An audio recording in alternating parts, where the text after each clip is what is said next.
चलिए। हाँ, कितना है उनका? थर्ड रैंक ना बोल रहे। चलिए, उनका तो होना ही था क्या है ना।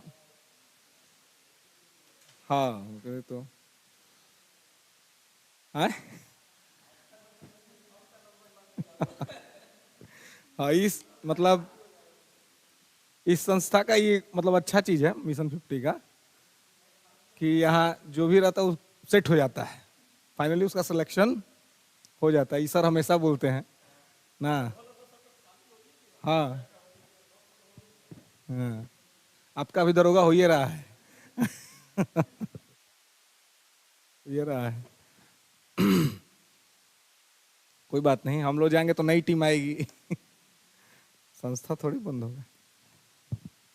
हाँ, किसी के बिना कोई काम रुकता नहीं है ना। ये अगर कोई सोचता है, अगर मैं सोचूं या कोई भी सोचे कि मेरे होने ना हो, मेरे ना होने से पहले भी ये था और मेरे नहीं होने के बाद भी ये होगा, है ना। आप लोग भी नहीं होंगे, मैं भी नहीं होऊंगा, फिर नया बैच होगा, नए लोग होंगे, है ना। लेकिन संस्थान तो रहेगा। ये संस्थान जब बहुत स्टार्टिंग में था, मैं जब आया था पटना पढ़ने के लिए, तो मैं इसका स्कॉलरशिप टेस्ट दिया था इस संस्था का, वो मिशन 50 का, है ना। उस समय बोरिंग रोड में चलता था, इन कॉलेज में पढ़ता था। तो वहाँ से हम लोग देखे ऐड ऐड हो रहा है, तो इसका फॉर्म हम फिल कर दिए, टेस्ट दिए, टेस्ट हुआ, सिलेक्शन भी हो गया। हाँ, लेकिन माइक ऑफ कर दे।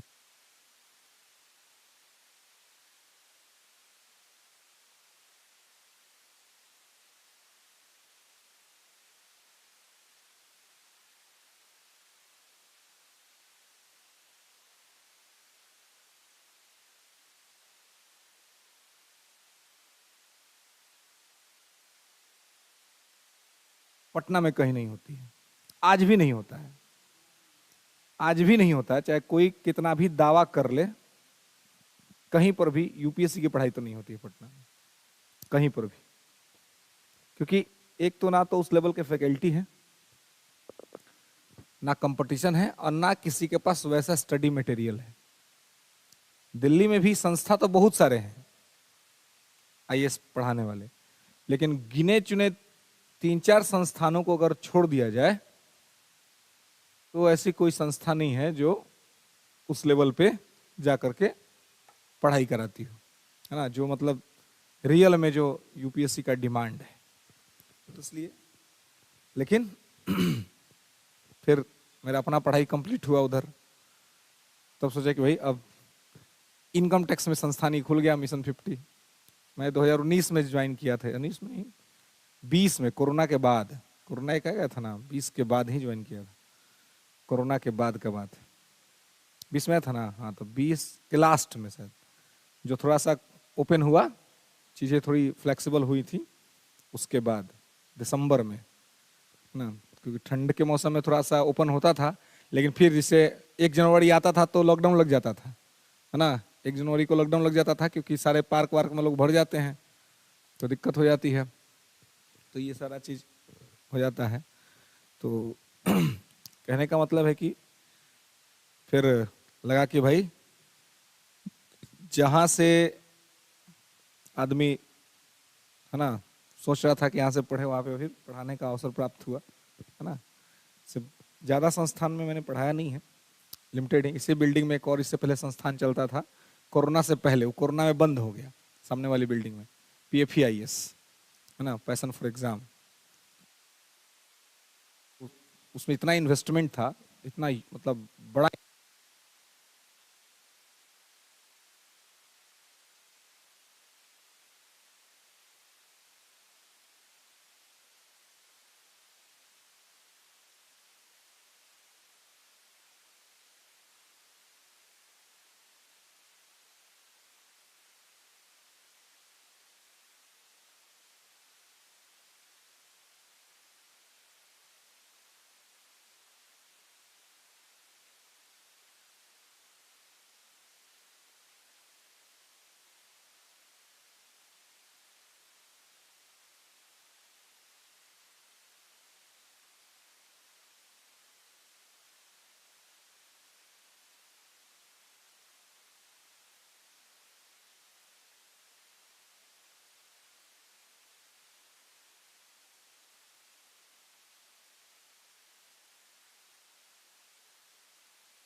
ये हो गया।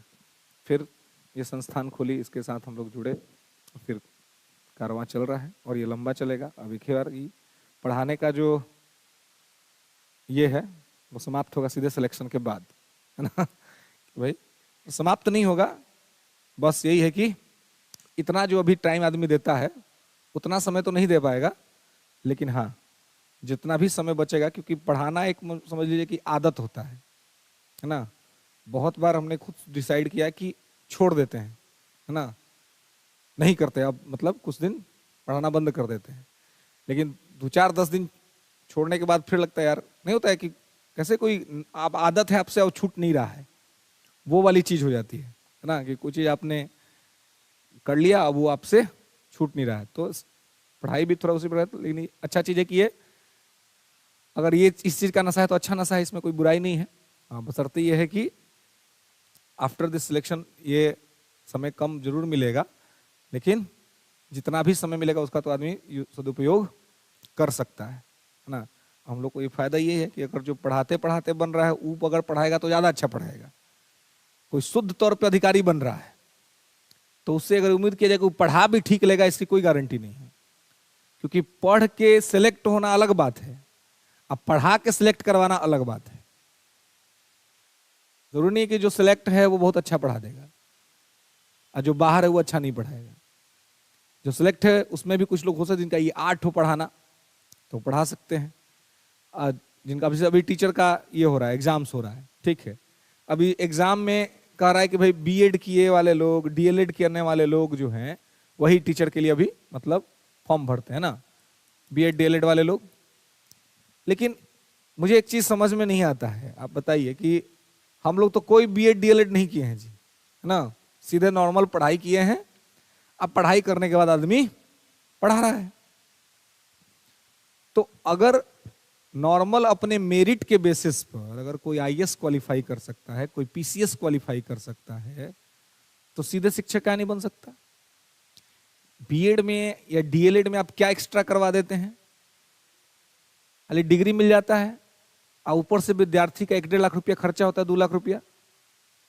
सीधे मेरिट पर करिए ना, क्या दिक्कत है, सीधे मेरिट पर। जैसे है ना, आईएएस बनने के लिए आप ग्रेजुएट हो गए तो आप फॉर्म डाल सकते हैं, सीधे रखिए ग्रेजुएट हो गए अब फॉर्म। जैसे नेट जीआरएफ के लिए, नेट जीआरएफ के लिए क्या है, सीधे एग्जाम दीजिए आप, नेट पास करिए, है ना, नेट पास कर गए उसी में जीआरएफ हो गया तो आपको रिसर्चर बन जाइएगा, है ना, उसके बाद आप प्रोफेसर बनने की आपकी एलिजिबिलिटी हो जाएगी। कोई अलग से कोई ट्रेनिंग नहीं, कोई अलग से कोर्स नहीं, आपने जो पढ़ा है उसके बेसिस पे आपको नेट जीआरएफ करना है।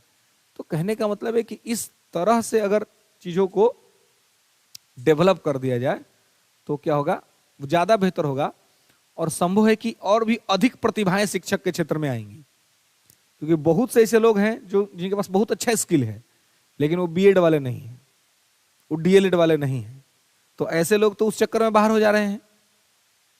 पूरा कंप्लीट मेरिट, अगर बड़े बड़े पद पर लोग एग्जाम पास करके सीधे जा सकते हैं तो ये बीएड वेड में कौन सा एक्स्ट्रा ट्रेनिंग आप करवाते हैं, हमको तो ये नहीं समझ में आता है। बच्चा को समझाने का क्या कोई स्पेशल कोई बात बताया जाता है वहां पर?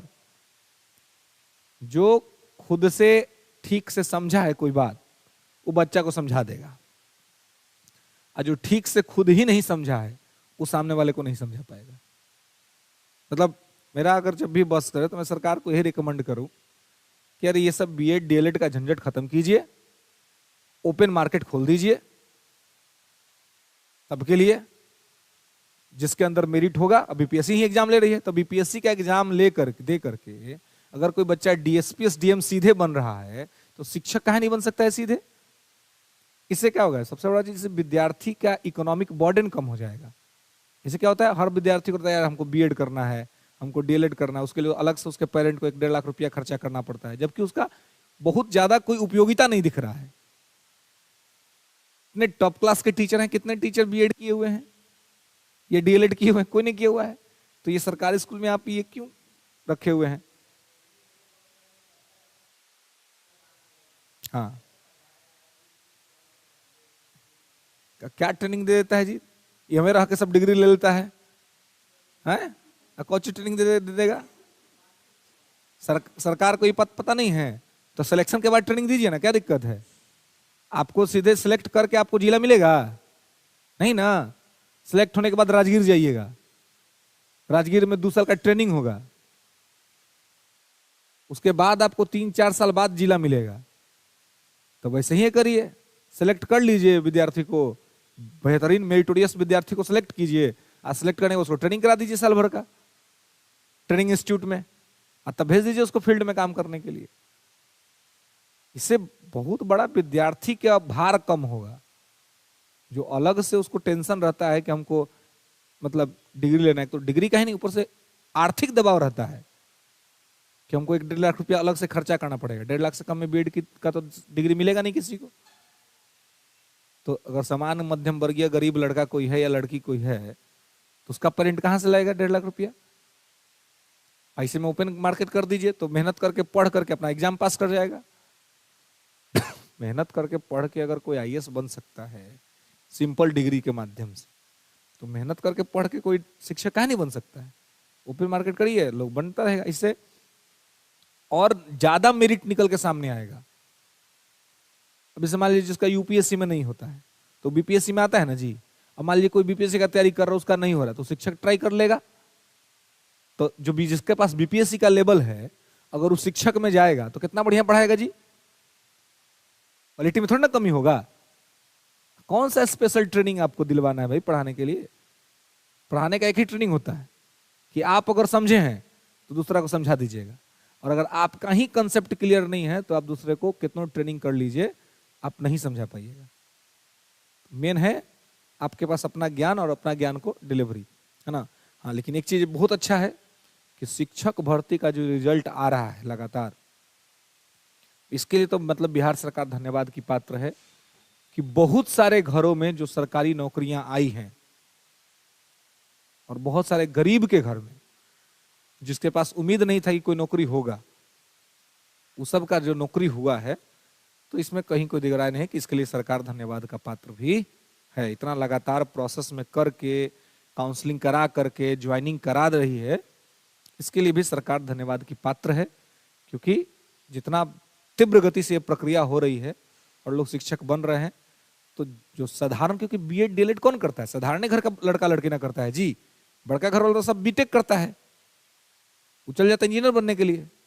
तो इस वैकेंसी से आम आदमी के घर में, गरीब आदमी घर में रोजगार आया है, इससे कहीं कोई दो राय नहीं है।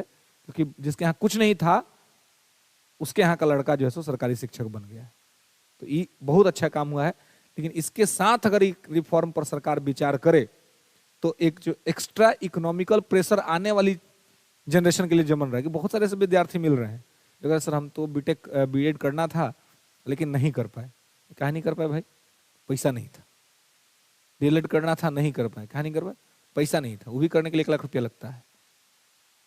तो कहने का मतलब है कि अगर ये बर्डन अगर खत्म हो जाए, सीधे ओपन एग्जाम हो, ओपन एग्जाम करके शिक्षक बने, तो संभव है कि और ज्यादा बेहतर क्वालिटी भी आपके पास आएगी। ट्रेनिंग का इशू है तो आप अलग से ट्रेनिंग इंस्टीट्यूट बना करके आप शिक्षक को भी ट्रेनिंग देके एक मॉडल दे सकते हैं पूरे इंडिया को कि हम कितना बेहतर शिक्षक जो है सो अपने यहाँ दे रहे हैं। और इसमें कोई दो राय नहीं है कि इस बीपीएससी से बेहतर टीचर जा रहे हैं स्कूल में, इसमें कोई दो राय नहीं। एकदम एक से एक। अभी जो है, अब जो सतीश जी का ही जो रिजल्ट हुआ है ना, तो अब उस सब आदमी जब स्कूल में जाएगा तो इसमें कहीं दो राय नहीं कि वो बेहतर पढ़ाएगा। मेरा भी एक दो मित्र सबका हुआ है, वो सब बोल रहा था कि हम लोग दे दिए थे, बीएड वीड के लिए था, सबका हुआ है। तो बोला कि कुछ ज्वाइन कर लेते, हमने ज्वाइन कर लो भाई। तो उससे जब पढ़ाएगा तो उसका तो अच्छा बेनिफिट निकलेगा ना। तो इसमें कहीं कोई दो राय नहीं है कि बीपीएससी पास शिक्षक जो अब आएंगे स्कूल में, उससे बिहार की शिक्षा व्यवस्था दुरुस्त हो जाएगी। ये अभी 1-2 साल में नहीं दिखेगा, लेकिन अगले 5 साल से आपको रिजल्ट दिखना शुरू हो जाएगा। हाँ, बशर्ते ये कि लोग अच्छा से काम करें। अभी नहीं कि नौकरी मिल गया तब मन निश्चिंत कि अब क्या, अब तो सरकारी नौकरी में लग गई, 10 बजे लेट नहीं 3 बजे भेंट नहीं वाला बात हो जाए, है ना। तो हमारा तो 2-3 को हुआ, सब फोन किया था, हम बोले कि सुन लो भाई, अब तो तोरा सबको हो गया, तो जाना है तो पढ़ाएगा। तो बोला पढ़ना भी, हमने पढ़ना है, ठीक है। पढ़ाने का काम कौन मुश्किल का काम है? 10 बजे तुमको स्कूल जाना है, 3 बजे तक वापस आना है। भोरे पढ़ो, रात के पढ़ो, लेकिन स्कूल में नौकरी करो तो कम से कम पढ़ाओ। कैसे कि बिहार का जो दुर्गति हम लोग झेले है ना बाहर में, खराब इमेज। हम लोग जिस बार दिल्ली गए थे उसी समय रूबी राय का इंसिडेंट हुआ था बिहार में। सब मजाक बनाता था वहां, बोलता था ये सब बिहार से पढ़ के आया है, जबकि सब जानता है कि लाख कुछ भी होने के बाद भी यूपीएससी में सबसे ज्यादा रिजल्ट बिहार का ही होता है। हर साल, प्रत्येक साल कितनों सी सेट या कोनो सेट आ जाए, बिहार हर बार मतलब कम से कम 90 95 100 सीट लेके आता है। अब बाकी में पूरा 27 गो स्टेट, 8 गो यूनियन टेरिटरी, ये लोग सीट लेते हैं। तो मेरिट तो बिहार में है, इससे तो कोई दो राय नहीं है। लेकिन बावजूद एक दो गो जो स्कूली इंसिडेंट होता है, उस स्कूली इंसिडेंट के वजह से पूरा बिहार का विद्यार्थी समाज जो है वो बदनाम हो जाता है। तो अभी जो शिक्षक गए हैं, इनको जिम्मेवारी बनता है कि भाई ये ऐसा पठन पाठन का काम करे कि कोई इस तरह का माहौल ना बने और कोई इस तरह का दिक्कत ना हो। तो अगर इसको ठीक नहीं करेंगे तो समझिए कि फिर इसको करने का कोई मतलब ही नहीं है ना।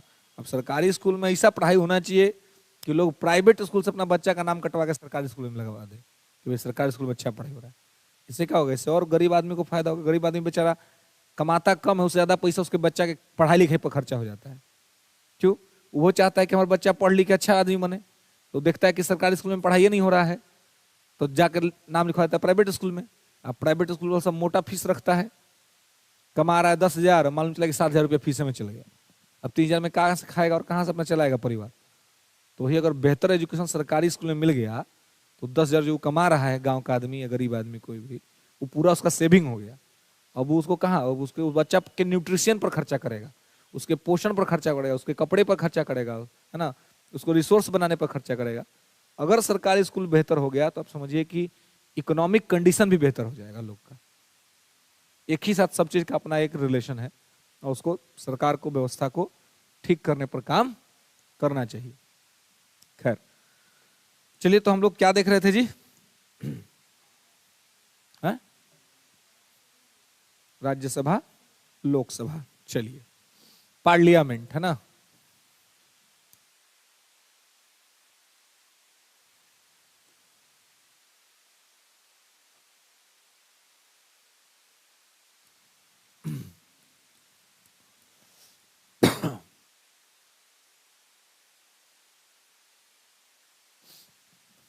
आप भी एग्जाम दिए थे ना जी, टीचर वाला? नहीं हुआ है? हैं? आज होगा आपका? आपका 11 12 का है? 9 10 में अभी कौन सा सेक्शन है आपका? सूजी अभी नहीं आया है, धीरे धीरे डोज दे रहा है ना। जिन लोगों का नहीं हुआ उनको परेशान करके छोड़े हुए हैं। अचानक से सब लोग को दे देना चाहिए, है ना। मान लीजिए अब जिनका अभी तक नहीं आया वो लोग को तो भाई टेंशन होगा, होगा कि नहीं जी? है? जो जब रिजल्ट आने वाला होता है तो वही आदमी बूझता है जिस पर गुजर रहा होता है ना। जब पता चलता है कि अब रिजल्ट आने वाला है, कल आ जाएगा, आज आ जाएगा, उसी में कोनो फोन कर कहता है देखो आई लो, है ना, अब खोल के चेक करे तो नहीं आया है। तो एक तो आने का नाम है सुन करके जो जो जो धक धक है वो तेज हो जाता है ना। सबके साथ ही होता है एवरीथिंग, है ना, सबके साथ ही समस्या होता है। अगर कोई कहता है कि नहीं होता है तो झूठ बोलता है। कोई भी आदमी अगर कोई एग्जाम दिया है और उसका रिजल्ट आने वाला हो तो उसका हालत खराब रहता ही है ना। भले एग्जाम कितना अच्छा गया हो, श्योर है कि एग्जाम अच्छा है, फिर भी लगता है यार पता नहीं क्या होगा, है ना। ये जो सतीश जी का रिजल्ट हुआ है तो हम लोग तो रोज इनको कहते थे यार आपका तो हो जाएगा, आप कल टेंशन में है। लेकिन उनको कहते थे यार नहीं सर, इतना कट ऑफ ज्यादा जा रहा है। मुंह बनेले रहते थे बेचारे दिन भर, 3 दिन से मुंह बनेले थे, है ना। और कल रात को एकदम हो गया तो निश्चिंत हो गए। हम लोग कह रहे थे, वो कह रहे थे कि हम 97 बना के आए हैं सर, 97 से हमारा कम नहीं है। 97 बनाया है तो निश्चिंत रहिए, रिजल्ट तो होगा ही, क्या दिक्कत है। और आपका नहीं होगा तो फिर समझिए कि तो किसका होगा, क्योंकि वास्तव में उस आदमी के पास नॉलेज का कोई कमी नहीं है ना। हमेशा को कहता हूँ कि नॉलेज होना और डिलीवर करना वो अलग बात है। हो सकता है कि वो डिलीवर अच्छा ना कर पाते हो, लेकिन नॉलेज बहुत अच्छा है, हर विषय के पर एक मतलब अच्छा पकड़ है। तो था कि रिजल्ट तो हो जाएगा, कोई दिक्कत नहीं है।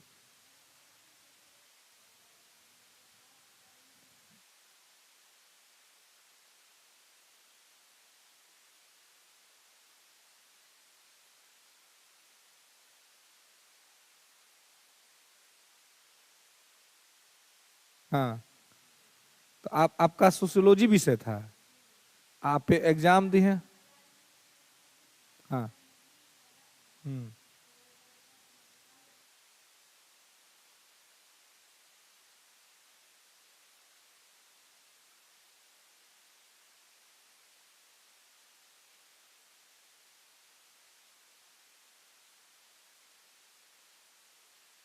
दिक्कत हो गया फिर तो आपके साथ। तो कैसे हो गया है? फिर तो आपका अब जो पढ़े वो विषय से सवाल ही नहीं आप तो का दूसरा।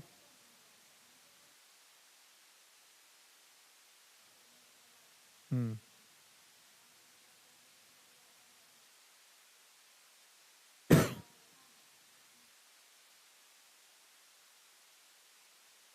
अब तो बहुत सारे लोग का रिजल्ट हुआ है और हिस्ट्री पॉलिटिकल वाले बहुत से लोग जिसका हुआ है। हम्म। हम्म।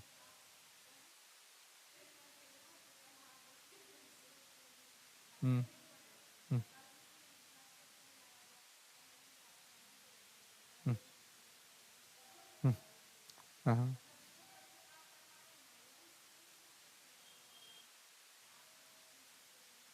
जी। तो देखिए क्या है कि अब एग्जाम का जैसा पैटर्न बनता है, हम क्वेश्चन कहीं से उठाते नहीं है। अपने फोन है तो इसको फोनवा का माइक ऑन करते हैं और सोच सोच के बोलते हैं, इसी में टाइप हो जाता है अपने।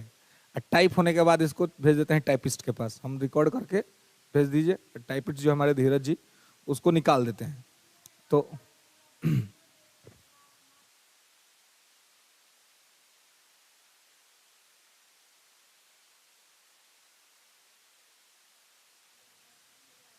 हम्म,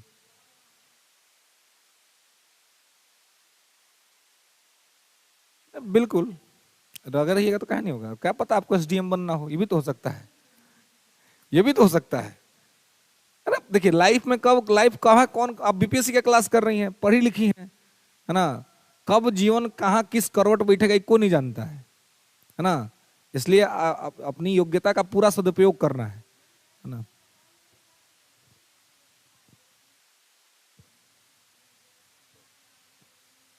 हम्म। हाँ, हिस्ट्री पॉलिटी पर अपना फोकस करते। हम्म।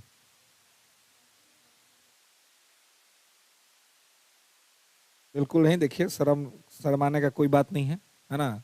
जो एग्जाम का तैयारी करता है ना, वो समझता है एग्जामिनर का दुख दर्द कि उसको क्या बीतता है।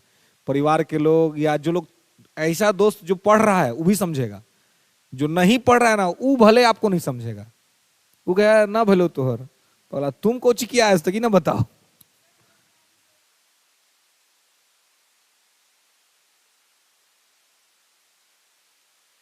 हो गया है भाभी का, तो और मामला गड़बड़ा गया। नहीं, नहीं गड़बड़ाया जी।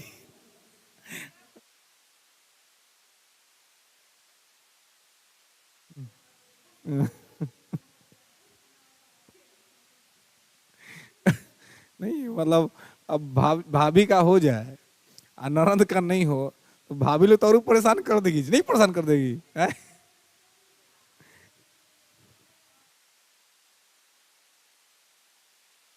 हम्म। हम्म। हम्म। कोई बात नहीं, तो आपका भी तो आने वाला है ना, अभी आया नहीं है ना? क्या पता आपका भी हो जाए, है ना? हो भी सकता है। कोई बात नहीं, बहुत बार ऐसा लगता है बहुत आदमी का कि एग्जाम खराब गया रिजल्ट हो जाता है ना? बहुत बार कभी कभी लगता है कि बहुत अच्छा गया एग्जाम में नहीं, रिजल्ट नहीं आता है। बहुत चीज अनसर्टेनिटी में होता है ना? जिस बार आपका बहुत अच्छा जाएगा हो सकता है उस बार रिजल्ट नहीं आए। आज जिस बार आपको लगे कि इस बार तो एकदम खराब गया है, नहीं होगा, उस रिजल्ट हो जाएगा, है ना? तो ऐसा होता है।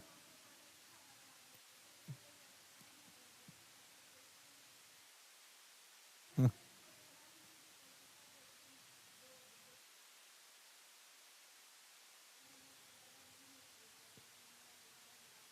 हम्म। चलिए कोई नहीं। देखिए, अब देखिए शिक्षक अब अच्छा बात हो गया कि अभी रेगुलर हो गया। अगर मान लीजिए किसी कारणवश किसी का पहली बार में हो जाता है, किसी का दूसरे बार में होता है, किसी का तीसरे बार में होता है, किसी का आखिरी बार में भी होता है। तो आखिरी बार में रिजल्ट होना या पहली बार में रिजल्ट हो जाना, इस बीच बहुत ज्यादा का अंतर नहीं होता है। हाँ, लेकिन इसमें आदमी को झेलना पड़ता है सामाजिक प्रेशर, सामाजिक दबाव झेलना पड़ता है, माता पिता परिवार समाज, है ना। लोग कहते हैं उसका पहले ही हो गया, तुम्हारा अभी तक नहीं हुआ, है ना। तो ये कुछ अनसर्टेनिटी है जो ना हमारे आपके हाथ में है, किसी के हाथ में नहीं, ईश्वर के हाथ में है। हम लोग फाइनल कब कहाँ किस जगह जाके सेट हो जाएंगे, ईश्वर के हाथ में है। तो इसलिए जो चीज आपके हाथ में नहीं है उस बात के लिए तो शोक करना बिल्कुल ही मूर्खता है। दूसरा आदमी कर रहा है, कुछ बोल रहा है, अगर किसी के बात से आप डिस्टर्ब हो रहे हैं या कोई आदमी ऐसा बोलता है, उसके बात को एकदम इग्नोर करिए, सुनिए ही मत। जो अगर आपको नहीं समझता है उस आदमी के साथ उसका बात सुनने का कोई मतलब नहीं। और जो आपको समझेगा वो आपकी परिस्थितियों को समझेगा और आपके परिस्थितियों के हिसाब से आपसे बात करेगा, है ना। तो हर व्यक्ति के जीवन में ऐसे एक आध ही लोग होते हैं जो उसके परिस्थिति को समझते हैं और परिस्थिति के हिसाब से बातचीत करते हैं। बाकी दुनिया के लोग जो होते हैं, मैं आपको बताऊं कि पूछता सब है कि रिजल्ट हुआ कि नहीं, लेकिन उसमें से 99% आदमी ऐसा होता है जो ये सुनना चाहता है कि आप कह दीजिए कि नहीं हुआ। ये सुनने के लिए फोन नहीं करता कि आप कहिए कि आपका हो गया, क्योंकि अगर आप कह दिए कि आपका हो गया तो ऊपरी दिखावा का खुशी तो शेयर करेगा, कांग्रेचुलेशन तो बोलेगा, लेकिन अफसोस करेगा यार हो कैसे गया इसका। आपकी सफलता से मुख्य तौर पे 2 ही 3 लोग खुश होते हैं, एक आपके फैमिली के लोग, आपके माता पिता भाई बंधु, है ना, ये लोग, और एक जो आपका शिक्षक है।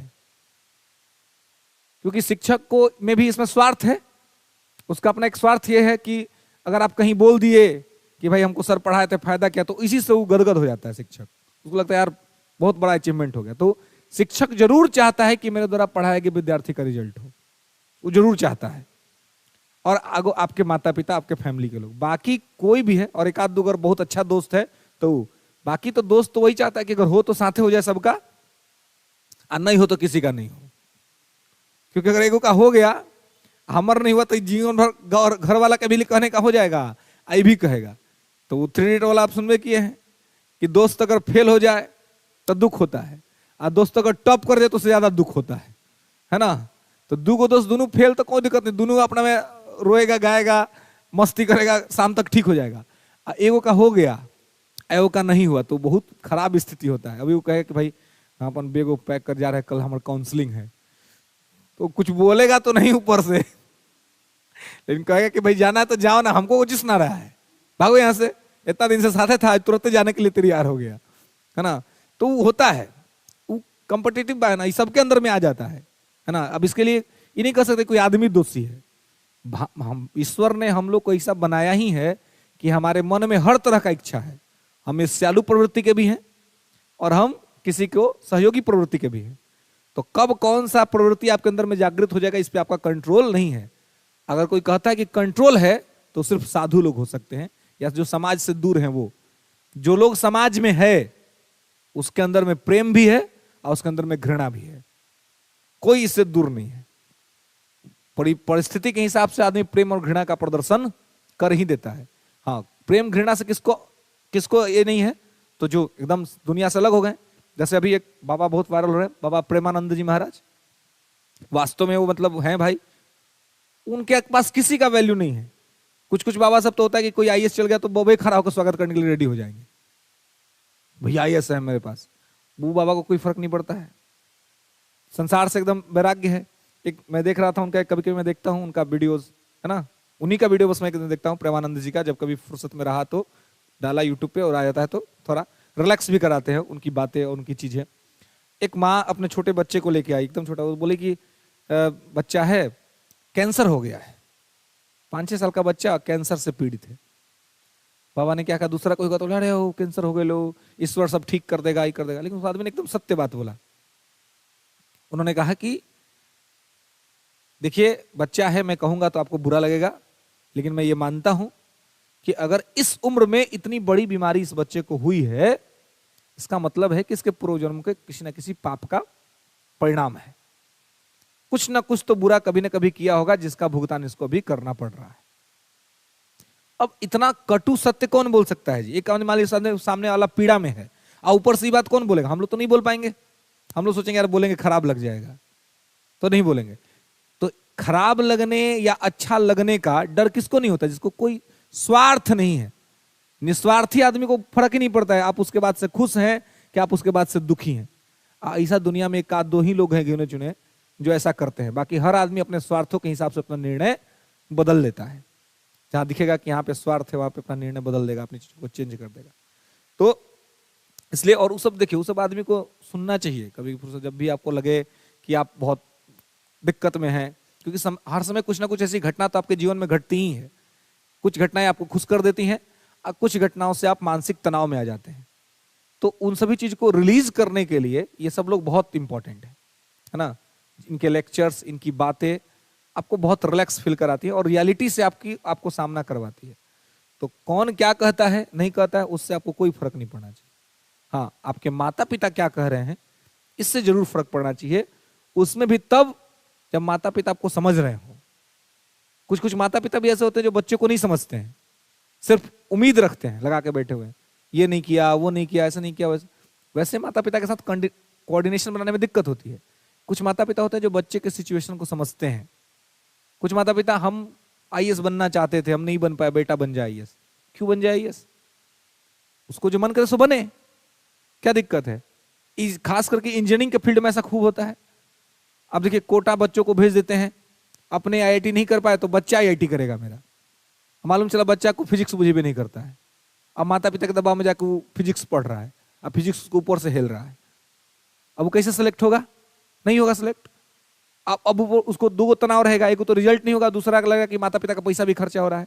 ऐसे बच्चे क्या कर लेते हैं? गलत कदम उठा लेते हैं। तो माता पिता को भी परिवार वही है जो परिवार के सदस्य को समझे। परिवार का मतलब यही होता है।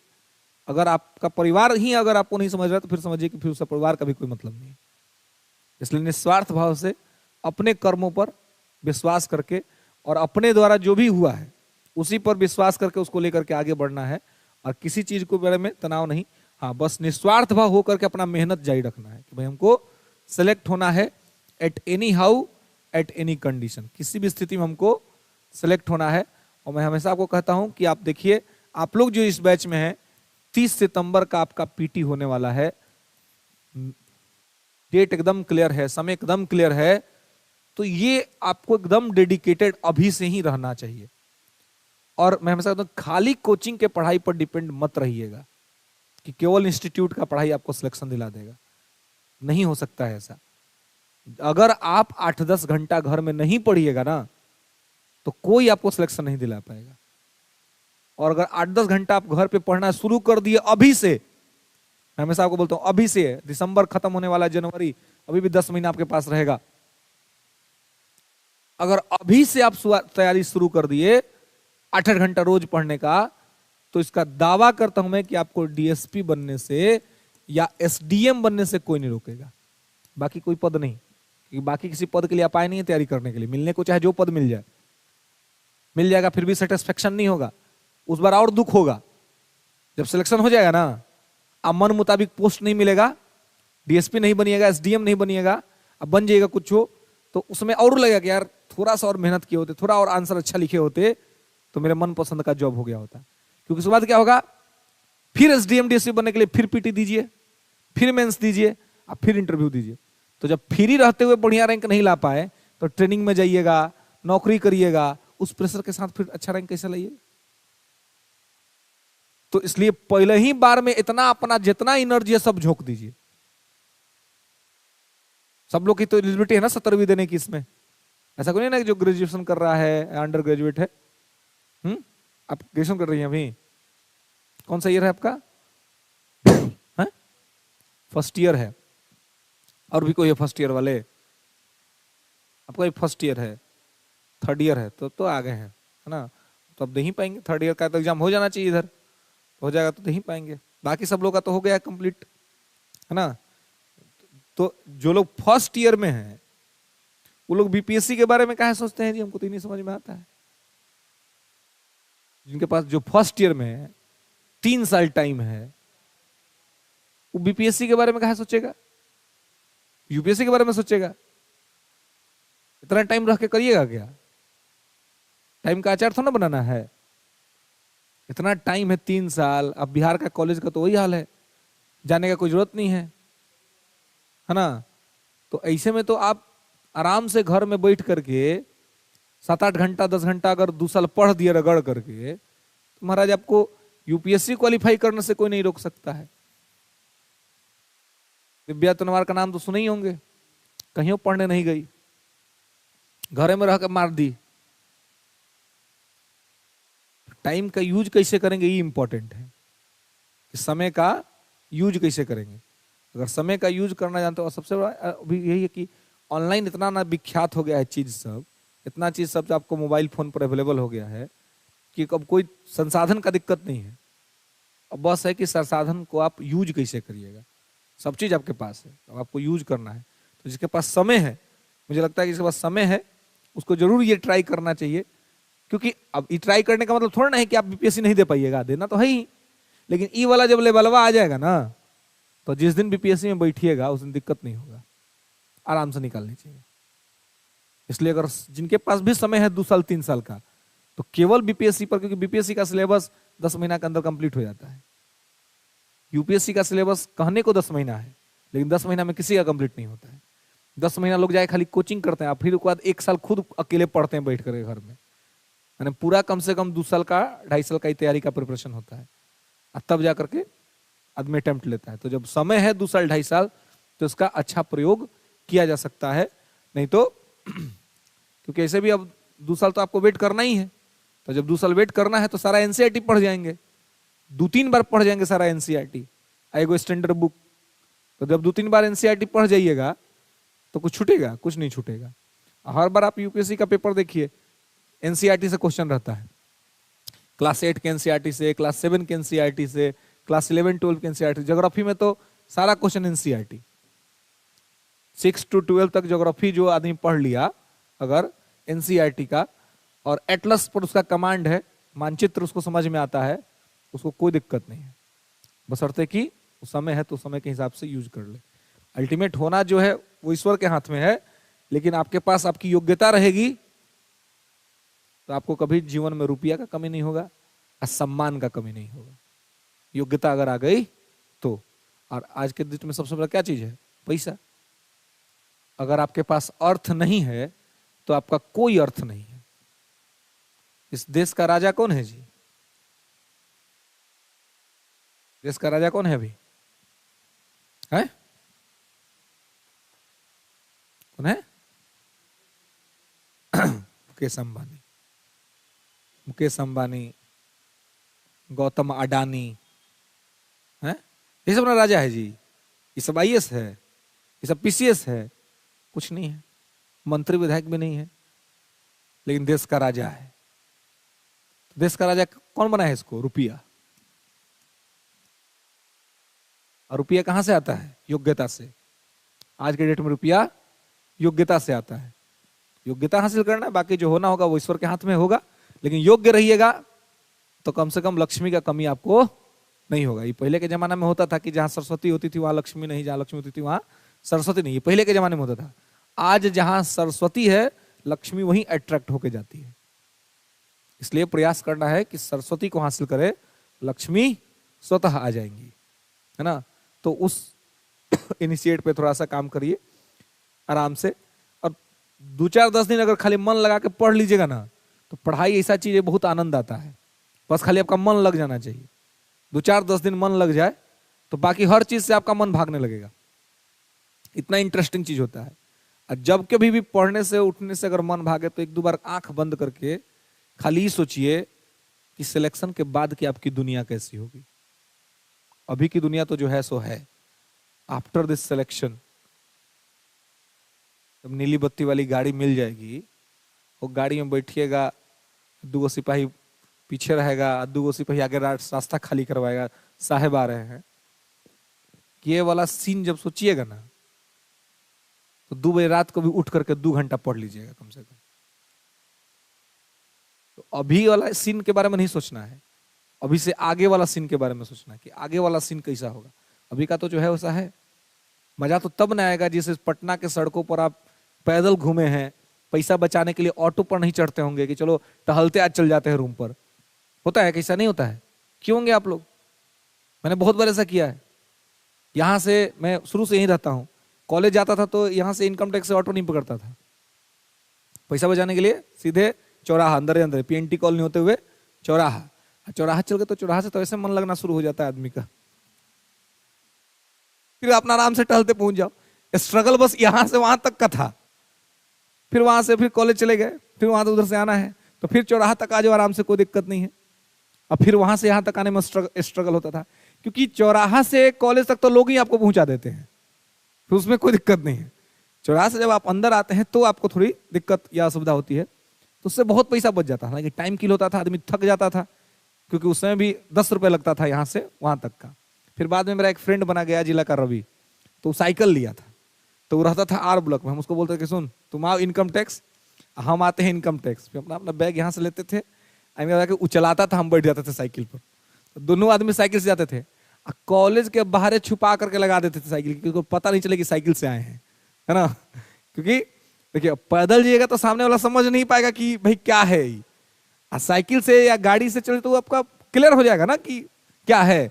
साइकिल से जा रहे हैं तो समझ जाएगा कि क्या है इसका, बाइक से भी जाइएगा तो आपको पहचान लगेगा कि क्या है। अब पैदल पहुंच रहे तो उसको मालूम ही नहीं चलेगा कि यार क्या है इसके पास।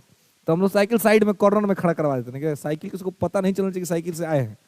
अब फिर जब निकलते थे, सारा क्लास जब चल जाता था, तब हम लोग निकाल भाई अपन साइकिल, फिर वो अपन साइकिल निकालता था, फिर वो चलाता था, बैठते, पैसा बच जाता था। जो पैसा बच जाता था उससे आदमी कुछ काम कर लेता था, कोई किताब वताब खरीदा गया या कुछ भी यूज हो जाता था, है ना। ऐसे में तो आदमी, अब देखिए इस स्ट्रगल में जब आप जीते हैं, उसके बाद अब अभी कहीं जाता है तो भले बाइक नहीं तो फोन है, अकाउंट में पैसा है तो चलो भाई रैपिडो कर लेते हैं, रैपिडो वाला आया बिठा करके लेके गया, ये तो कुछ नहीं है, मन किया तो ओला कर लिए, गए घूम के आ गए। लेकिन अब ये जब उस समय का समय याद आता है कि यार वही 5 रुपया बचाने के लिए आदमी कितना स्ट्रगल करता था, 10 रुपये बचाने के लिए, अभी खर्चा हो जाता है कोई नहीं, लेकिन ये तो कुछ नहीं है। लेकिन जहां पर आप स्ट्रगल कर रहे हैं जिस सड़कों पर, इसी सड़क पर जब आप नीला बत्ती में घूमिएगा तो वो कैसा समय होगा, तब समझिए कि लगेगा कि अभी जीवन का वास्तविक उद्देश्य सिद्ध हो गया। तो उस उद्देश्य को सिद्ध करना है कि जहां पैसा बचाने के लिए स्ट्रगल किए हैं वहीं पर आगे पैसा नहीं बचाएंगे, अभी बस इसलिए बचा रहे हैं क्योंकि अपने आप को रिसोर्स बना रहे हैं, संसाधन बना रहे हैं। तो जब कोई भी चीज बनने वाला होता है तो आदमी सेव करता है, जब बन जाता है तो वो आपको रिटर्न बैक देने लगता है, तो आपको रिटर्न बैक मिलने लगेगा। रिटर्न बैक जब मिलने लगेगा तो फिर कहीं कोई दिक्कत नहीं होगा। इसलिए 8-10 महीने का टाइम है, इसको इतना बढ़िया से भुनाइए कि आपको किसी प्रकार से कोई दिक्कत ना हो। एनसीईआरटी आई मेंस का तैयारी आपका अभी से होना चाहिए। आंसर रोज लिखिए, किसी भी परिस्थिति में निबंध रोज लिखिए, क्योंकि निबंध और आंसर लिखने आ गया आपको तो आपको सिलेक्शन से कोई नहीं रोकेगा। खाली फैक्ट नहीं, निबंध और आंसर आपको लिखना। निबंध सबसे जरूरी चीज है क्योंकि अब रिजल्ट आपका निबंध ही कराएगा, क्योंकि ऑप्शनल तो रहा नहीं। तो निबंध में जो जितना मार्क्स लेके आया, और देखिए जितना जल्दी सिलेक्शन ले लीजिएगा उतना अच्छा है, जितना लेट होगा एग्जाम उतना टफ होता चला जाएगा।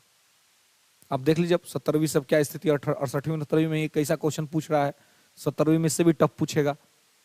तो ऐसे में आप जितना जल्दी क्वालिफाई कर लेंगे उतना ज्यादा आपके लिए बेनिफिशियल होगा, फ्रूटफुल होगा, नहीं तो वो आपके लिए समझिए कि घातक ही सिद्ध होगा। खैर, तो हम लोग इसको देख रहे थे, ये था आर्टिकल 81 और ये था आर्टिकल 80, है ना। अब इसमें क्या है जी, कुछ बातें, कुछ पॉइंट्स तो हम लोग बात कर चुके थे। क्या क्या बात कर चुके थे? लास्ट क्या बात की थी ये बता दीजिए।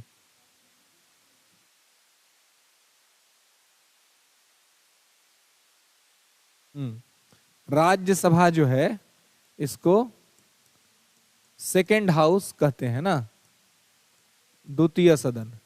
इसको कहते हैं प्रथम सदन, फर्स्ट हाउस, ठीक है।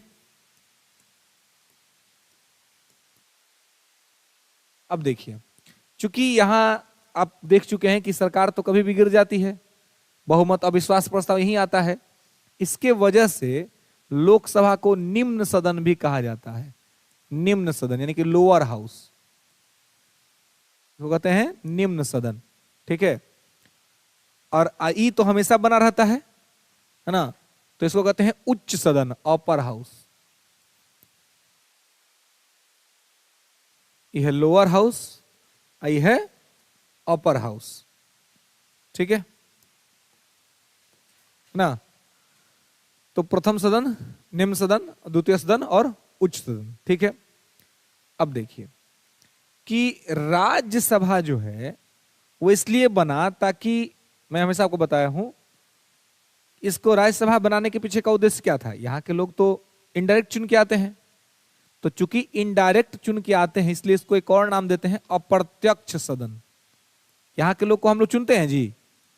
नहीं चुनते हैं, तो इसलिए क्या है, इनडायरेक्ट हाउस है, अप्रत्यक्ष सदन। ठीक है। ये जो है ये है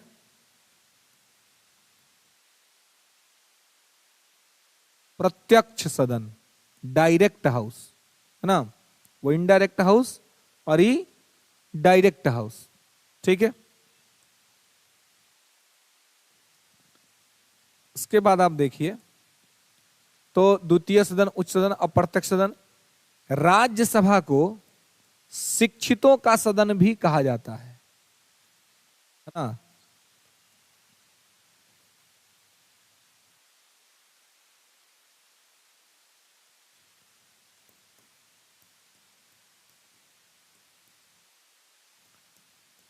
शिक्षितों का सदन, हाउस ऑफ एजुकेटेड्स। ठीक है। और यह जो है साधारण सदन है, इसमें कोई भी पढ़ा लिखा अनपढ़ कोई भी आ सकता है, हाउस ऑफ जनरल्स, है ना। साधारण सदन। अब देखिए, राज्यसभा को शिक्षितों का सदन तो कहा जाता है, लेकिन इसको क्यों कहते हैं, अभी जुड़ते कि हमेशा इसमें शिक्षित सब रहेगा। लेकिन हाँ, संविधान सभा ने या संविधान निर्माताओं ने जो राज्यसभा का कल्पना किया, वो कल्पना क्या था? उनका राज्यसभा का कल्पना ये था कि राज्यसभा में क्या होगा, तो एक ऐसा सिस्टम हम डेवलप करेंगे, एक ऐसी व्यवस्था हम बनाएंगे जिसमें जो एजुकेटेड लोग हैं, पढ़े लिखे लोग, वो आएंगे। क्योंकि पढ़े लिखे लोग को संभव है कि जनता के बीच से वो चुनाव नहीं जीत पाए, संभव है कि जनता के बीच से उनका चुनाव नहीं हो पाए। जैसे कि अब मान लीजिए कि आप लोग पढ़ने के लिए यहाँ पे आ गए हैं, तैयारी करने के लिए, ठीक है, आप पढ़ लिख भी गए हैं और आपके पास बहुत योग्यता है, लेकिन आपके गांव में मुखिया का चुनाव है या वार्ड का चुनाव है। आप गए हैं गांव और कोई कहा कि भी आप भी चुनाव लड़ लीजिए, आपके पास योग्यता है, आप पंचायती राज को बहुत अच्छा से समझते हैं, आपको मौका मिले तो शायद आप विकास भी करेंगे। लेकिन अब अगर आप चुनाव में खड़ा होइएगा तो संभव है कि आप हार जाइएगा। क्यों? क्योंकि लोग आपको वोट नहीं देंगे। लोग बोले यार ये तो रहता है पटना में, आ गया यहाँ चुनाव के टाइम पर, फिर वोट जीतेगा फिर चल जाएगा ये पटना ही, तो ये हम लोग विकास के लिए काम नहीं करेगा। वहीं आपका कोई दोस्त होगा जो पटना पढ़ने के लिए आया हुआ है, गांव में रह गया, वो सारा गांव का खबर रखता है, किसके यहाँ का कोहड़ा बड़ा हो गया है, तुरने लायक हो गया है, किसके यहाँ का पिटारी समझते हैं ना, धान का भी ठंडा के मौसम में बड़ा, हम लोग गांव में बड़ा करते थे ना, गांव में होता है गाज, गाज समझता ना, वही पिटारी का गज आता है। जब रात होता था, ठंडा लगता था खूब, तो लाओ भाई कड़ा में से खींचो दू गोटिया, खींच करके आग लगा के तापो आराम से।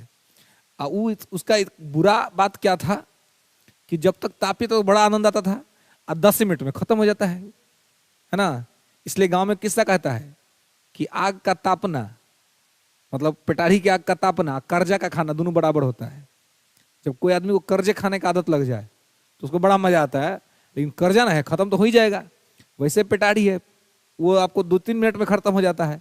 तो जब पूरा गर्मी देगा तो अच्छा लगेगा, फिर तुरंत ठंडा, अब फिर जाकर 2-4 गो लेके आइए। इस जगह में बहुत आदमी का गाज हम लोग फूक देते थे, है ना। बचपन में घर में बहुत आता था कंप्लेन, है ना, कि देखिए ऐसे हो गया वैसे हो गया, बहुत तरह का बात होता था। बहुत बार पिटाना भी पड़ता था घरे कि भाई काहे जला दिया तुम लोग। उस समय क्या होता था, मजा आता था सब काम करने में।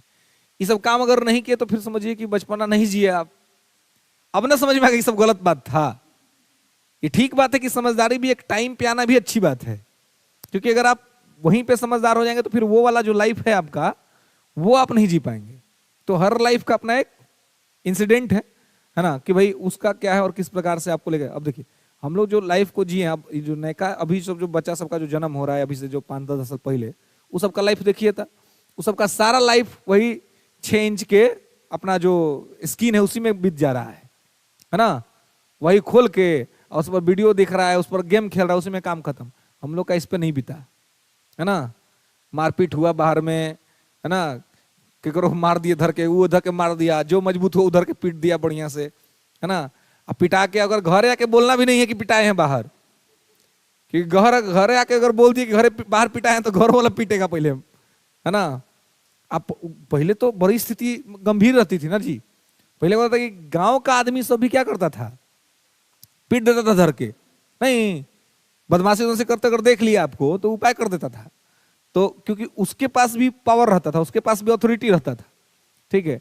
अब क्या, अब तो माता पिता खुद अपना बच्चा को नहीं मार पाते हैं, गांव का आदमी क्या मारेगा। तो इस वजह से देखिए तनी सा मौसम बिगड़े हुआ तबीयत खराब, क्यों, उसका पालन पोषण ऐसा सिचुएशन में हुआ है। और जो गांव में हर चीज धूल फांक करके आया है ना, माटी में लेटा करके आया है, उसको ठंडा बढ़ने या गर्मी बढ़ने से कोई असर नहीं होगा। वो हर सिचुएशन में अपने आप को संभाल लेगा है ना। जिसको एसी में रहने का आदत हो गया है ना, जिसको खाली ठंडा में रहने का आदत हो गया या गर्मी में रहने का आदत हो गया, वो एडजस्ट नहीं कर पाएगा। तो इसलिए नेक्स्ट न्यू जनरेशन को बहुत दिक्कत हो रहा है ना। लेकिन पहले वाली जो जनरेशन है उसको कोई खास दिक्कत या समस्या नहीं हो रहा है। तो शिक्षितों का सदन इसलिए है कि पढ़े लिखे लोग इसमें इनडायरेक्टली आएंगे, क्योंकि अब आप पढ़े लिखे हैं तो आपको गांव का लोग जिताएगा नहीं। लेकिन वो गांव का जो लड़का है जो गांव में रह गया, जिसको पता है कि किसके यहाँ कौन सा मैटर चल रहा है, किसके यहाँ झगड़ा है, किसके यहाँ राय है ना, ये सब जिसको पता है ना, वो जब चुनाव में खड़ा होगा ना तो उसको लोग जिता देगा। क्यों, लोगों को लगेगा कि ये हमारे बीच का है, ये हमारे साथ रहेगा। इसका मतलब क्या हुआ, वो जनता के बीच में रह के लोकप्रिय है लेकिन उसके पास योग्यता नहीं है, तो जीत तो जाएगा लेकिन हो सकता है कि काम अच्छा नहीं कर पाए। आपके पास आप लोकप्रिय नहीं है लेकिन अगर आप जीत गए तो आप काम अच्छा कर दीजिएगा, लेकिन आप जीत ही नहीं पाइएगा। तो अब इसीलिए हुआ कि देखिए लोकसभा में तो सब कोई भी जीत जाएगा जो लोकप्रिय है, लेकिन पढ़ा लिखा लोग के योग्यता का लाभ कहां लिया जाए, इसलिए बना दिया गया राज्यसभा, कि पढ़े लिखे लोग को राज्यसभा में लेकर के आ जाएंगे है ना, और जो साधारण टाइप के लोग हैं वो यहां आ जाएंगे। बना था इसी उद्देश्य के लिए, लेकिन अलग बात है कि वर्तमान में परिस्थितियां कुछ और हैं, प्रेजेंट सिचुएशन कुछ और है, ठीक है। फिर आइए अब देखिए, इसको चूंकि लोकप्रिय लोग होते हैं यहां पर तो इसको कहते हैं लोकप्रिय हाउस, वेलफेयर लोकप्रिय सदन है ना।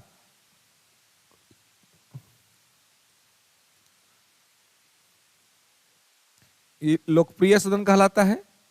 आई जो है शिक्षितों का सदन तो कहलाता ही है, साथ ही इसको प्रबुद्धों का सदन भी कहते हैं। प्रबुद्धों का सदन, house of intellectuals, house of intellectuals, प्रबुद्धों का सदन, ठीक है।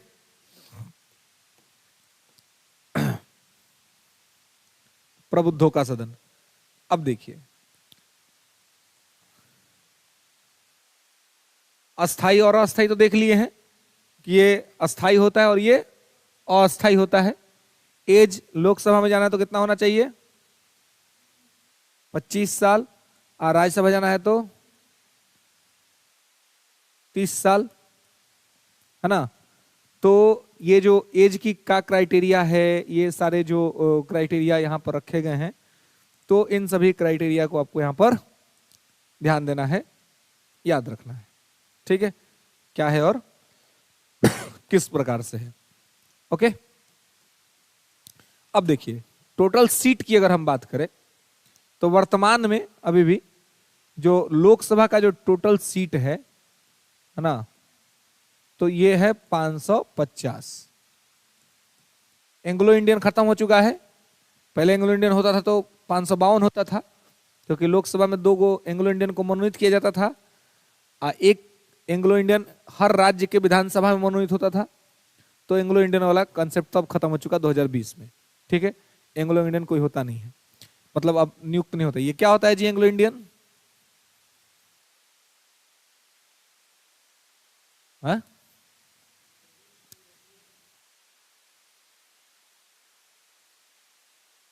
क्या?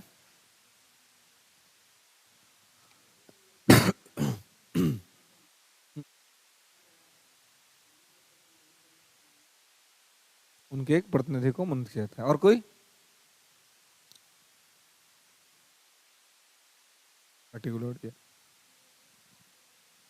हाँ,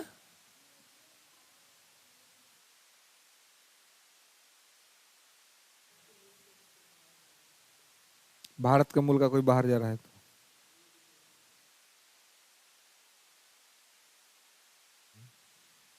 बिल्कुल, यूरोपियन फादर और इंडियन मदर, इसको ऐसा नहीं बोलना है कि यूरोपियन फादर और इंडियन मदर, बात तो वही हुआ, लेकिन थोड़ा उसको सजा के अच्छा से बोलना है कि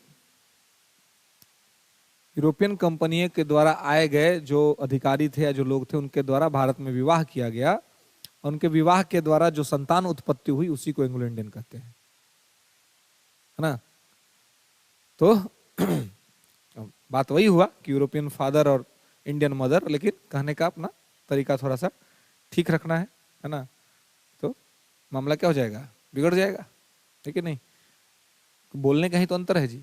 अब किसी को आप अच्छा से कोई बात बोलिए तो समझेगा, अब वही बात थोड़ा अलग तरीका से बोल दीजिए तो क्या होगा, मामला गड़बड़ा जाएगा। गांधी जी से सीखिए, सभी ने अवज्ञा आंदोलन गांधी जी करते हैं, सिविल डिसोबीडियंस मूवमेंट करते सब हैं अंग्रेज सबको, लेकिन कहते हैं कि हम सभी ने अवज्ञा करेंगे। करते सब कुछ है, लेकिन कहते हैं कि हम असहयोग करेंगे। गांधी जी कोई कम थोड़ी ना थे, डिस्टर्ब तो करते थे अंग्रेजों को, लेकिन ऐसे तरीका से करते थे कि अंग्रेज चाह के भी उनका कुछ नहीं बिगाड़ पाता था, और इसलिए अंग्रेज सबको उनका बात मानना पड़ता था। भगत सिंह, सुखदेव, राजगुरु ये सब लोग भी करते थे, लेकिन ये लोग जिस तरीका से करते थे तो अंग्रेज सबको दबाना आसान हो गया था, सब आराम से दबा देता था इन लोगों का बात को। तो इसको प्रबुद्धों का संघ भी कहते हैं, और यहाँ पर टोटल जो सीट है वो 550 है, और यहाँ जो टोटल सीट है वो 250 है, ठीक है। यहाँ टोटल सीट 250 और यहाँ टोटल सीट 550, ठीक है, क्लियर है। टोटल सीट यहाँ 550 हो गया, यहाँ टोटल सीट 250 हो गया। आगे देखिएगा कि वर्तमान में जो है, ये तो वर्तमान का मैक्सिमम टोटल सीट हो गया ना, मैक्सिमम इतना हो सकता है अभी तक। हालांकि नया संसद भवन में सीट की संख्या बढ़ा दी गई है, लेकिन अभी तक उस पर कोई चुनाव नहीं हुआ है, कोई इलेक्शन नहीं हुआ है। 26 के का चुनाव में ऐसा अनुमान है कि उस समय नया सीट का व्यवस्था लागू कर दिया जाएगा, लेकिन तत्काल अभी आप 26 तक यही व्यवस्था देखेंगे कि अभी जो आपका चुनाव भी हो रहा है वाला 24 में, वो इन्हीं सीटों पर होगा, है ना। एक्स्ट्रा वाली सीटों पर चुनाव नहीं होने जा रहा है फिलहाल, तो 26 के बाद ही वो मामला उठेगा या जो होना होगा। तो फिलहाल ये मैक्सिमम सीट है 550 लोकसभा में, और ये मैक्सिमम सीट है राज्यसभा में 250, ठीक है। और वर्तमान में जो इसमें सदस्य हैं, तो वर्तमान में जो सदस्य हैं लोकसभा में 543, 543 सांसद हैं, है ना। मैक्सिमम नंबर है 550, लेकिन सांसदों की जो संख्या है वो 543 है, ठीक है, मतलब बाकी सीट खाली है। और 250 मैक्सिमम है, लेकिन है यहां पर 245, ठीक है, क्लियर है कितना, 245, ठीक है।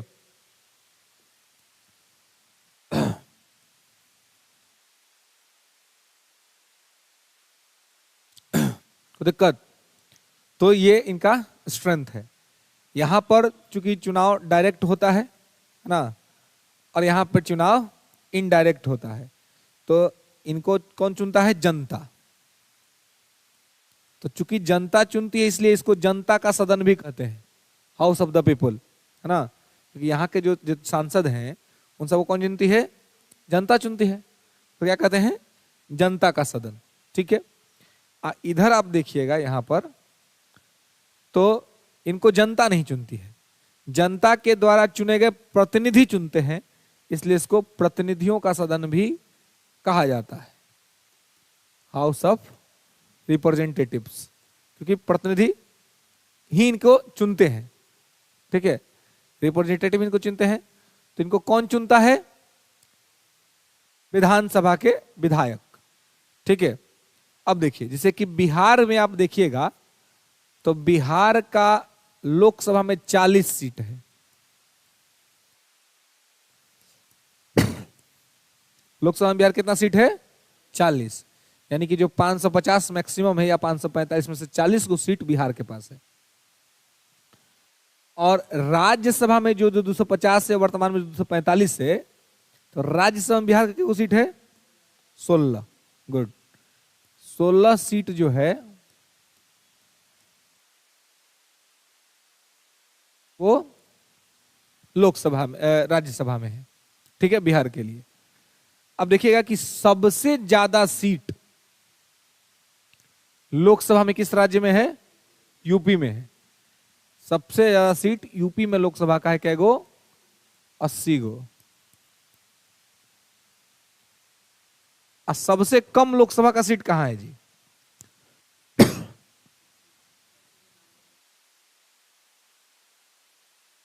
हाँ? बिल्कुल, नॉर्थ ईस्ट के जो स्टेट्स हैं वहां पर चूंकि जनसंख्या ही एकदम कम है ना, इसलिए सीट की संख्या 1 तक है। ठीक है, लेकिन यूपी में आप देखेंगे इतना है, अब बिहार में 40 गो, इसलिए कहा जाता है कि प्रधानमंत्री बनने का जो रास्ता है वो यूपी बिहार होके जाता है।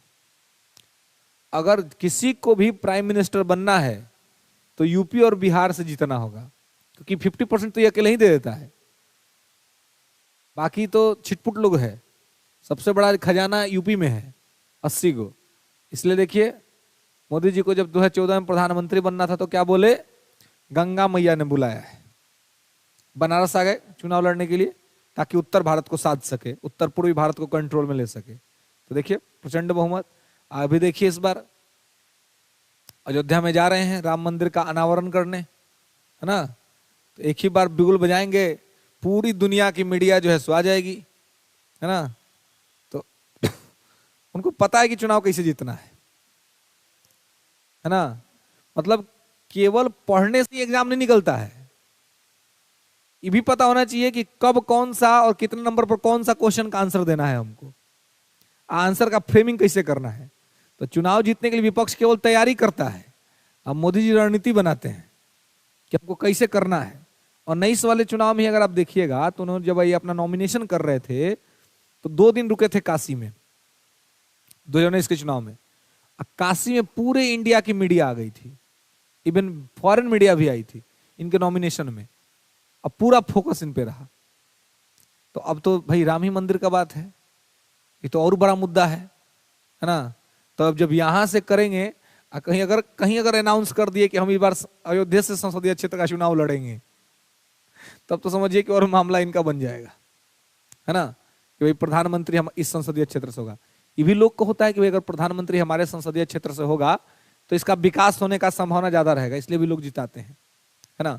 तो हालांकि वो उनका जो हो, लेकिन एक चीज क्लियर है कि भाई यूपी अगर सपोर्ट नहीं किया तो प्रधानमंत्री बनने का सपना किसी का पूरा नहीं होता है।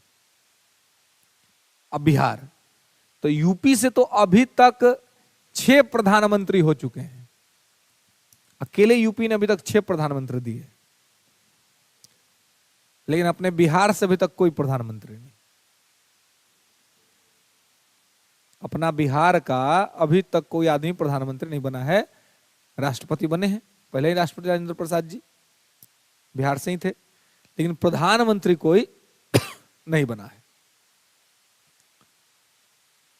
तो अभी जो प्रधानमंत्री हैं इनका फिर टारगेट है यही बिहार यूपी कि यहां से 80-40 अगर का समीकरण अगर फिट बैठ जाए तो उधर से छिटपुट भी लेके आएंगे तो 272 का आंकड़ा पार कर जाएंगे, क्योंकि आंकड़ा कौन सा पार करना है? 272 का। 543 कुल सांसद हैं, इस पर चुनाव होगा। इसमें से 272 सीट जो पार्टी लेकर के आएगी 2024 में, वही पार्टी प्रधानमंत्री पद का शपथ लेगी या उस पार्टी का नेता जो है वो प्रधानमंत्री पद का शपथ लेगा। ठीक है, तो यहां पे इसको आपको ध्यान रखना है, याद रखना है।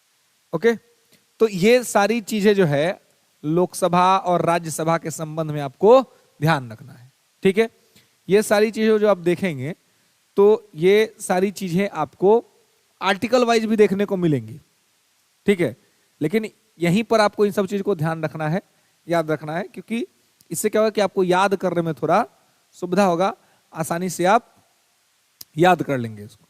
ठीक है, तो थोड़ा सा लिखेंगे अब आर्टिकल 83 अनुच्छेद 83।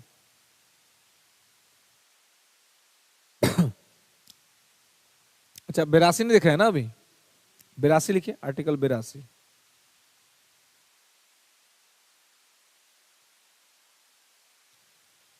आर्टिकल 82 लिखेंगे, the parliament by law enacts the parliament by law enacts as enact a delimitation act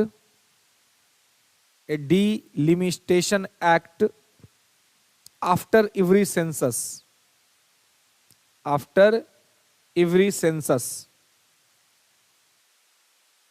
ठीक है, every census। ठीक है, संसद प्रत्येक जनगणना के बाद एक परिसीमन अधिनियम लागू करती है, एक परिसीमन अधिनियम लागू करती है।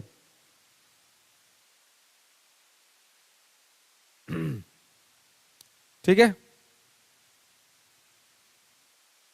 एक परिसीमन अधिनियम लागू करती है।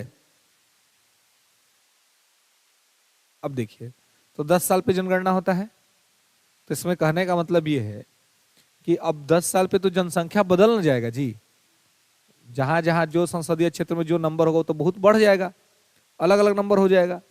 तो ऐसे में क्या होता है कि इसमें कहा गया है कि प्रत्येक जनगणना के पश्चात एक डिलिमिटेशन एक्ट बनेगा, परिसीमन कानून बनेगा या परिसीमन आयोग बनेगा, और वो निश्चित करेगा सांसदों का संसदीय क्षेत्र। तो इसलिए आप देखते हैं कि एक बेस ईयर होता है चुनाव का, तो अभी जो भी चुनाव हो रहा है वो सब 1971 के जनगणना के आधार पर हो रहा है। सारा चुनाव राष्ट्रपति से लेके एमपी एमएलए तक का चुनाव, सारा चुनाव का जो बेस ईयर है वो 1971 है। ठीक है, तो हालांकि तो 10-10 साल पे अपडेट होना चाहिए एक्ट के हिसाब से, लेकिन हो नहीं पाता है, तो नहीं हुआ है, इसलिए 1971 के हिसाब से हो रहा है। जबकि आप देखेंगे तो इससे तो बहुत अंतर हो गया ना होगा जी, एक संसदीय क्षेत्र में तो बहुत जनसंख्या बढ़ गया होगा, क्योंकि 71 के बेस पे ही हो रहा है। आप प्रतिनिधियों की संख्या वही है, इसलिए बड़ा पार्लियामेंट बना है कि अब अचानक से नंबर बढ़ेगा और नया नया संसदीय क्षेत्र बनेगा, तो उससे क्या होगा कि थोड़ा हल्का होगा लोड है। हाँ 10 लाख पे एक, हाँ बढ़ेगा, या यूं कर सकते हैं कि 10 लाख ही रहे, सांसद बढ़ जाएगा उस क्षेत्र में, जो चूंकि जनसंख्या बड़ी है तो क्षेत्र बढ़ जाएगा, है ना, क्षेत्र ये हो जाएगा।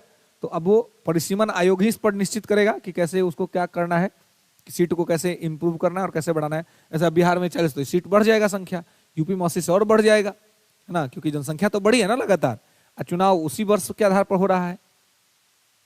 हालांकि ये बात भी निश्चित कर दिया गया है कि 2026 तक 1971 का जनगणना का नियम ही लागू होगा।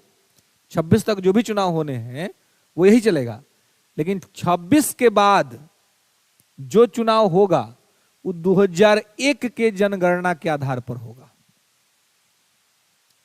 ठीक है, ये भी निश्चित हो चुका है ना, कि 2001 के जनगणना के आधार पर जो चुनाव होगा वो किया जाएगा कब, 2026 के बाद से। ठीक है, तो 26 तक 1971 के जनगणना के आधार पर ही चुनाव होगा, 26 के बाद जो आधार है वो बदल जाएगा। ठीक है, दिक्कत नेक्स्ट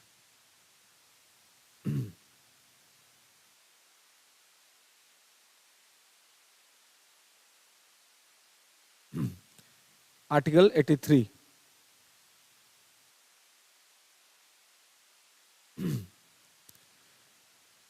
अनुच्छेद 83। अब देखिए, तो अनुच्छेद 83 वही बात कहता है जो हम बता चुका आपको, राज्यसभा का विघटन नहीं होगा। राज्यसभा नेवर डिसॉल्व, राज्यसभा का विघटन नहीं होगा।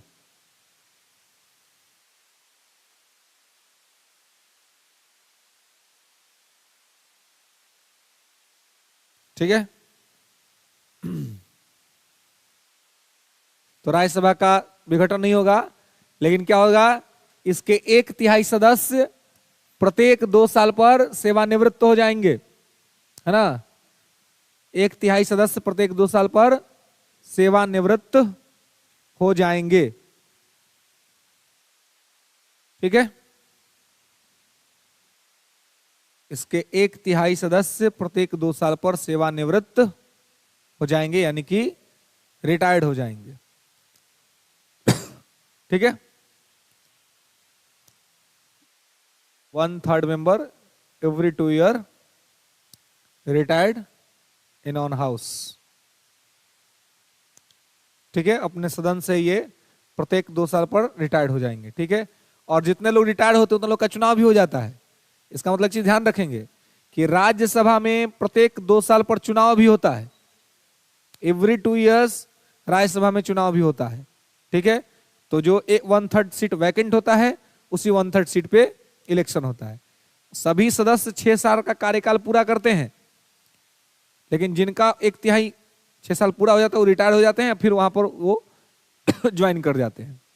ठीक है, लोकसभा आपको पता है कि अस्थायी सदन है, तो अगर बीच में कोई गड़बड़ नहीं हुआ तो अपने सदन की पहली बैठक से लेकर के 5 वर्ष तक काम करता है ना। पहला बैठक से, जब चुनाव जीत के पहली बैठक होती है वहां से 5 वर्ष तक वो अपना काम करेगा। जैसे कि अभी ये 17वीं लोकसभा चल रही है, तो 17वीं लोकसभा अभी कंप्लीट हो जाएगी 2024 में, और उसके बाद फिर चुनाव होगा। ठीक है, तो ये 83 में मुख्य तौर पे है कि राज्यसभा का विघटन नहीं होगा। ठीक है, आगे लिखिए, आर्टिकल 84।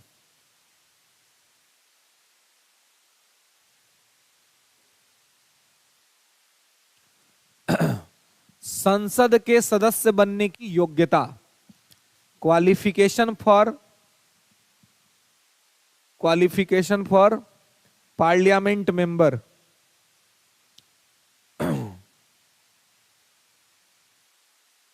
संसद के सदस्य बनने की योग्यता।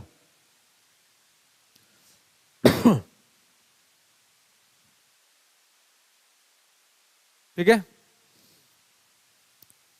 संसद के सदस्य बनने की योग्यता। तो योग्यता लिख लीजिएगा। तो संसद मतलब यहां लोकसभा राज्यसभा दोनों आ गया। ठीक ना, भारत का नागरिक होना चाहिए, should be citizen of India.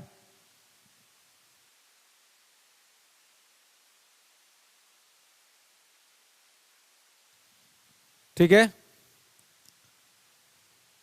Rajya Sabha के लिए 30 वर्ष की आयु और लोकसभा के लिए 25 वर्ष की आयु।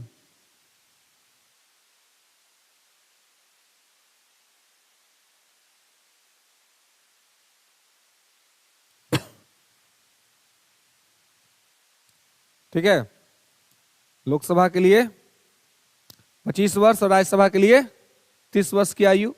ठीक है, और तीसरा चीज, ऐसी अन्य योग्यताएं जो संसद द्वारा कानून बनाकर निर्धारित की गई हो। ऐसी अन्य योग्यताएं जो संसद द्वारा कानून बना के निर्धारित की गई हो। ऐसी अन्य योग्यताएं जो संसद के द्वारा कानून बना के निर्धारित की गई हो। सम क्वालिफिकेशन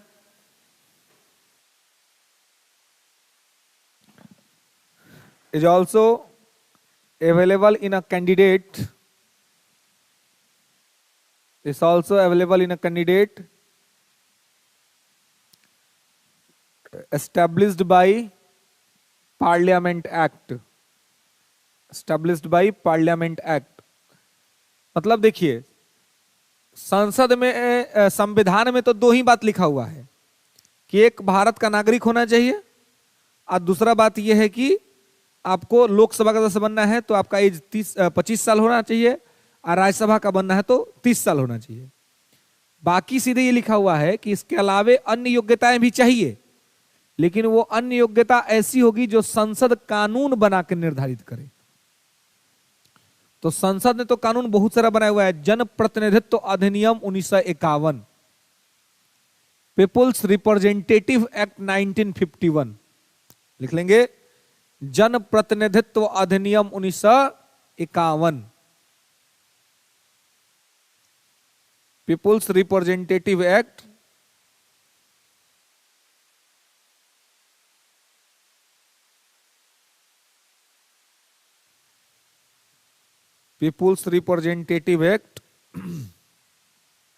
1951, जन प्रतिनिधित्व अधिनियम 1951। ठीक है,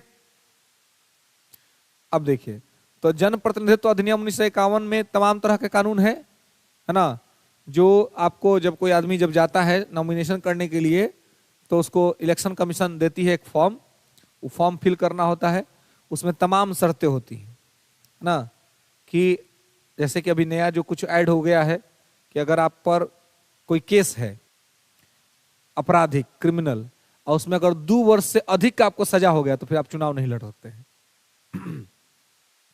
वर्ष से कम का सजा है तो कोई दिक्कत नहीं है, मतलब चुनाव आप लड़ सकते हैं, लेकिन अगर 2 वर्ष से ज्यादा का सजा अगर आपको हो गया है किसी मामला में तो आप चुनाव नहीं लड़ सकते हैं।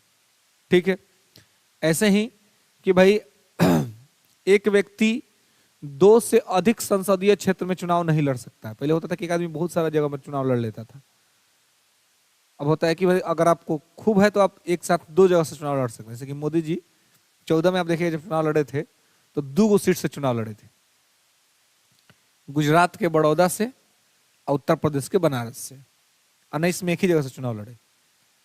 ऐसे जब मुलायम सिंह यादव जब थे, अब तो नहीं है, तो वो भी 2 जगह से चुनाव लड़ते थे। तो ऐसे लोग लड़ लेते हैं, लेकिन अब पहले क्या था कि आप एक आदमी 3-3, 4-4 जगह से चुनाव लड़ लेता था, कहीं से तो जीतिए जाएंगे, बाकी जगह से हार भी जाता। ऐसे पिछले ही 19 वाला चुनाव में राहुल गांधी, अमेठी उनका सीट था, पुश्तैनी सीट, हमेशा वहां से लड़ते थे, जीतते थे, लेकिन इस बार 19 वाला में डर था कि हार जाएंगे स्मृति ईरानी, तो एक और सीट ले लिए वायनाड केरल में, तो सही में हार गए, यूपी हार गए, वायनाड से जीत गए तो सांसद हैं, है ना। अगर खाली एक जगह से लड़े रहते, वायनाड हार नहीं लड़ते तो क्या होता, संसद भवन जाने का मौका नहीं मिलता। तो इस चीज को जैसे यहाँ पे आपको ध्यान रखना है। ठीक है, तो दिक्कत है ना, तो यहाँ तक इस सबको ध्यान रखिए, नेक्स्ट क्लास में हम लोग इसके आगे बात करेंगे। ठीक है, यहाँ तक में कोई दिक्कत, कोई समस्या नहीं ना, मिलेंगे फिर नेक्स्ट क्लास।